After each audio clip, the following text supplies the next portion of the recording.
Oke baik, selamat sore teman-teman, Bapak Hari dan Mas Hakim. Di sini izinkan saya memperkenalkan diri saya.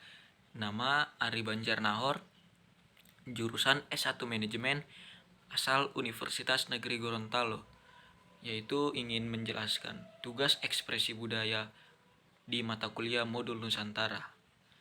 Next. Oke, baik. Di sini saya membawakan sejarah dari tarian tortor. Teman-teman tahu kan tarian tortor? Jika ada yang belum tahu, mungkin ketika melihat video presentasi saya ini, mungkin teman-teman akan mengetahui, dan jika tertarik, datang ya ke Sumatera Utara, yaitu tepatnya di Medan, dan di sana ada salah satu jenis tarian yang terkenal, yaitu bernama tarian tortor Batak. Oke, sejarah tari tortor. Tari tortor diperkirakan sudah ada sejak zaman Batak Purba. Namun pakar tari tortor mengungkapkan tarian ini ada pada sekitar abad ke-13 di masa itu.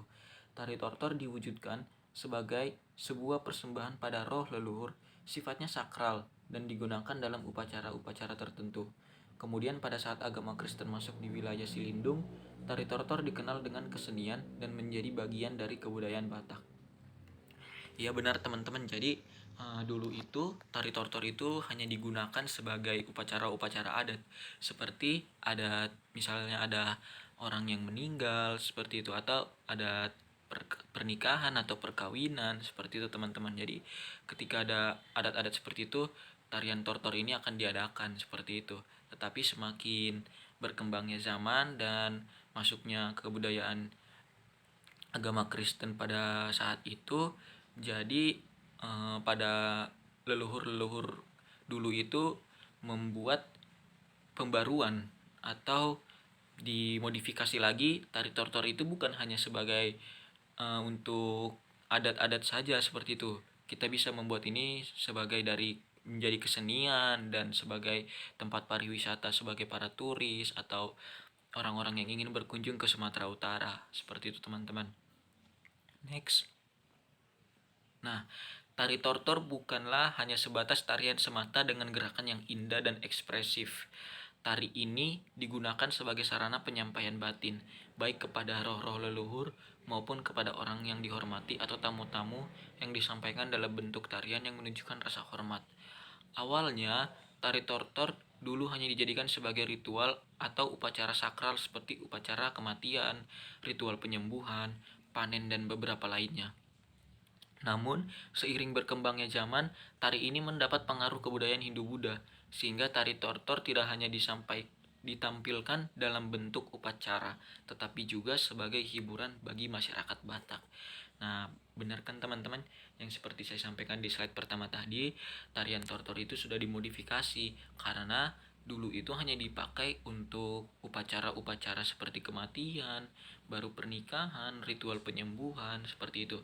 Tetapi semakin kesini, semakin berkembangnya zaman, dia itu sebagai sarana hiburan, sebagai untuk tempat berkunjungnya turis-turis atau wisata-wisata ya asing yang ingin datang ke Sumatera Utara. Seperti itu teman-teman. Next. Nah, musik pengiring tari tortor dikenal dengan nama manggondangi, yaitu sebagai alat musik khas dari Sumatera Utara. Contoh alat musik manggondangi adalah gondang, ogung, oloan, sarune, gordang, ihuton, panggora, doal, hesek, dan tanginang. Ada keunikan dari musik pengiring dari tari tortor, yaitu gondang. Saat mengiringi tari tortor, digunakan 11 jenis gondang, atau dikenal juga dengan gondang 9. Nah, benar nih teman-teman. Langsung saja kita lihat contohnya yuk.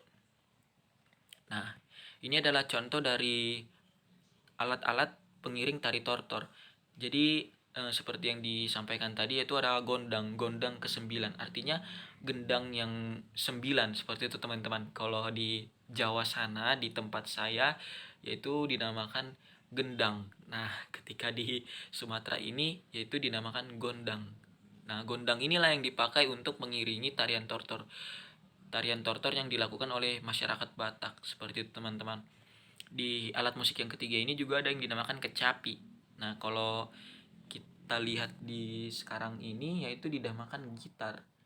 Nah, perbedaannya kecapi dengan gitar itu juga sebagian ada yang bisa disambungkan ke listrik, dan dari senarnya saja sudah bisa kita lihat bahwa kecapi hanya memiliki 3 atau 2 senar. Tapi teman-teman, kalau untuk masalah suara atau merdu seperti itu, kecapi tidak akan kalah merdu dari gitar yang sekarang biasa kita pakai, begitu teman-teman. Unik ya dari masyarakat Batak ini alat-alat musiknya. Tetapi sekedar informasi teman-teman, bukan hanya menggunakan alat-alat ini saja, karena mungkin semakin berkembangnya zaman, jadi tarian tortor itu juga sudah diiringi seperti piano ataupun seruling, begitu teman-teman. Jadi sudah semakin dimodifikasi lagi seperti itu teman-teman. Next. Nah, ini adalah busana tarian tortor.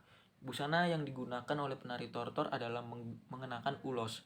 Ulos sendiri merupakan salah satu kain khas dan tradisional yang berasal dari suku Batak. Untuk warna kain ulos dominan dengan warna merah dan putih yang dihiasi dengan ragam tenunan dari benang emas ataupun perak. Nah, teman-teman bisa lihat sendiri di gambar di samping, di situ ada kain ulos yang dipakai oleh laki-laki dan perempuan. Berbeda kan teman-teman? Bisa saya artikan sedikit, yang di kepala wanita yang dikenakan oleh seorang wanita itu yang dinamakan di Batak itu sortali teman-teman. Jadi yang menghiasi kepala wanita itu dinamakan sortali. Nah, sedangkan yang di laki-laki yang panjang itu yaitu dinamakan topi. Topi ulos yang terbuat dari ulos, begitu teman-teman.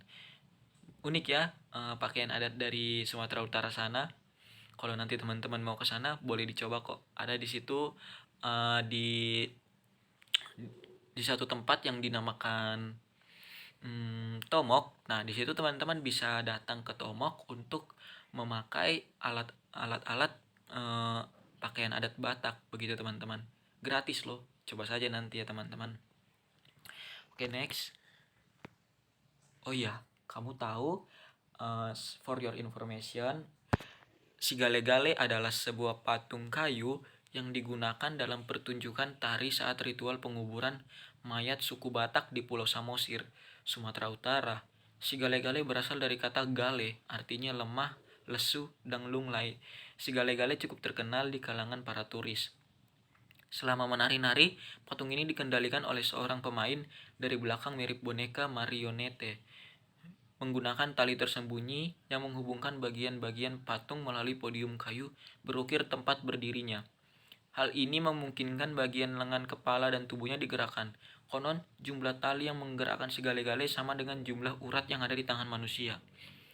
Nah, ini tambahan sedikit ya teman-teman untuk menambah pengetahuan dari kita masing-masing. Jadi di dulu itu masyarakat Batak itu memiliki boneka yang bisa bergerak sendiri, dan boneka itu yang dinamakan si gale-gale. Nah, sama seperti artinya teman-teman, gale yang artinya lemah, lesu, dan lunglai. Benar teman-teman, jadi boneka ini itu kurus banget begitu teman-teman. Kurus dan juga nggak gemuk begitu teman-teman. Jadi dia kayak layu-layu begitu, loyo istilahnya teman-teman. Jadi alkisah mengapa boneka ini ada, jadi di satu kerajaan ada seorang raja yang sangat bijaksana, dan raja ini kehilangan seorang anak. Nah, anak dari seorang raja ini yaitu sangat dicintai oleh sang raja. Ketika meninggal, akhirnya sang raja sangat sedih dan sangat terpukul atas kehilangan anaknya.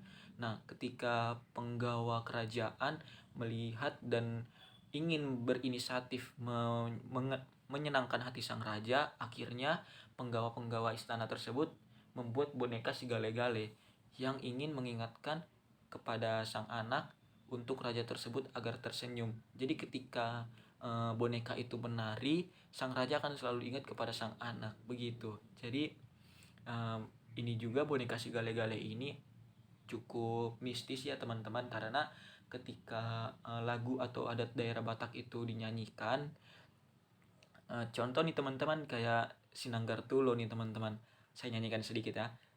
Sinanggar tulo tulo atulo. Nah, itu ketika lagu itu dinyanyikan, boneka ini akan gerak sendiri teman-teman. tanpa digerakkan. Nah, itu mengapa boneka ini mistis. Jadi, oh ya teman-teman, kalau ingin ketemu dengan boneka ini ada di Tomok teman-teman. Seperti di slide-slide yang pertama, saya sudah bilang bahwa di Tombok itu adalah pusat wisata dari masyarakat Batak. Jadi teman-teman nanti ketika ingin tahu banyak nih tentang tarian tortor, sigale-gale, boleh nih teman-teman datang ke Sumatera, ke kampung saya, yaitu asal dari saya. Nanti ketika teman-teman di situ, teman-teman akan tahu lebih banyak. Ini hanya sedikit yang saya beritahukan kepada teman-teman, Bapak dan Mas Hakim. Oke, baik. Uh, Terima kasih.